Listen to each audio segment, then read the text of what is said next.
గత వారంలో American flight military aircraft ఎవరైతే భారతదేశానికి సంబంధించిన వాళ్ళు ఇల్లీగల్‌గా అమెరికాలో ఉన్నారో, ప్రాపర్ డాక్యుమెంట్స్ లేకుండా అమెరికాలో ఉన్నారో, వాళ్ళందరినీ తిరిగి తీసుకొచ్చి అమృత్‌సర్ ఎయిర్‌పోర్ట్‌లో దింపిన విషయం మనందరికీ తెలిసిందే. రెండో ఫ్లైట్ బయలుదేరిందంట అమెరికా నుంచి ఇండియన్స్‌తో. దాదాపు 119 మంది ఇండియన్స్ దానిలో ఉన్నారంట. వాటిలో 67 మంది పంజాబీస్ ఉన్నారంట. అయితే ఈ ఫ్లైట్ అనేది second American flight to India. ఈ మిలిటరీ ఎయిర్‌క్రాఫ్ట్‌లో బయలుదేరారు. ముఖ్యంగా ఈ ఫ్లైట్‌లో ఎక్కువ మంది అంటే 67 మంది పంజాబీస్ ఉన్నారు. అమెరికా నుంచి బయలుదేరిన ఈ రెండో ఫ్లైట్ అమృత్‌సర్‌లో ల్యాండ్ అవబోతోంది. దానిలో 119 మంది ఉన్నారు. ముఖ్యంగా 67 మంది మనం చూస్తే గనక పంజాబీస్. తర్వాత 33 మంది హర్యానా నుంచి అన్నమాట. గుజరాత్ నుంచి 8 మంది, యూపీ నుంచి ముగ్గురు, గోవా, మహారాష్ట్ర, రాజస్థాన్ నుంచి ఇద్దరున్నారన్నమాట. ఓవరాల్‌గా మనం గమనిస్తే గనక ఎక్కువగా నార్త్ ఇండియన్సే ఈ ఫ్లైట్‌లో ఉన్నట్లు మనకు అర్థమవుతోంది. భారత ప్రధాని మోడీ గారు కూడా ఈ మధ్య ఒక స్టేట్మెంట్ ఇచ్చారు.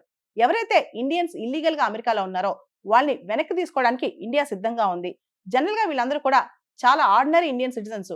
వాళ్ళు ఎవరైతే హ్యూమన్ ట్రాఫికింగ్ చేస్తారో వాళ్ళ చేతిలో మోసపోయిన వాళ్ళని చెప్పి మోడీ గారు చెప్పడం జరిగింది. అమెరికా ఎవరైతే ఇల్లీగల్ ఇమ్మిగ్రెంట్స్‌ని ఫ్లైట్ ఎక్కించి డిపోర్ట్ చేసేస్తుందో వాళ్ళందరికీ చేతులకి, కాళ్ళకి బేడీలు వేసి పంపిస్తుందన్నమాట. దీన్ని జస్టిఫై చేసుకుంటుంది. అంటే ఇలా చేతులకి, కాళ్ళకి బేడీలు వేసి వాళ్ళని చాలా కఠినమైన పరిస్థితులు పంపించడం జస్టిఫై చేసుకుంటున్నారు US immigration and customs enforcement department వాళ్ళు. వాళ్ళు పారిపోయే ఛాన్స్ లేకుండా లేదా వాళ్ళు ఎలాంటి అలజడి సృష్టించే ఛాన్స్ లేకుండా అలా బేడీలు వేసి పంపిస్తామని చెప్తున్నారనమాట. అయితే ప్రపంచవ్యాప్తంగా ఇది చాలా ఎక్సెసివ్, ఇది చాలా విశృంఖలంగా అమెరికా బిహేవ్ చేస్తుంది, చాలా అమానవీయంగా అమెరికా బిహేవ్ చేస్తుందని చెప్పి ప్రపంచవ్యాప్తంగా చాలా మంది చెప్తున్నారు. ఎందుకంటే ఎవరైతే ఇల్లీగల్ గా ఉన్నారో వాళ్ళు చేసిన తప్పు ఇల్లీగల్ గా ఉండటమే. మిగతా పెద్ద పెద్ద నేరాలు ఘోరాలు వాళ్ళు చేయాల. మరి వాళ్ళని అత్యంత దారుణమైన నేరాలు చేసిన వాళ్ళగా కాళ్ళు చేతులు కట్టేసి పంపించడం ఏంటని చెప్పి చాలా మంది ప్రశ్నిస్తున్నారు.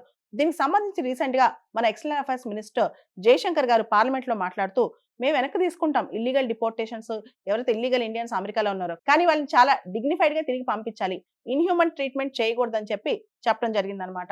జయశంకర్ గారు రీసెంట్ గా రాజ్యసభలో మాట్లాడుతూ అమెరికా ఇల్లీగల్ ఇమిగ్రెంట్స్ ని ఇండియాకి తిరిగి పంపించడం ఇది కొత్త కాదని, 2009 నుంచి దాదాపు 15,668 మంది ఎవరైతే ఇల్లీగల్ గా అమెరికాలో ఉన్నారో వాళ్ళని అమెరికా డిపోర్ట్ చేసిందని, ఇది కొత్త విషయం కాదని చెప్పి కూడా ఆయన ప్రస్తావించడం జరిగింది.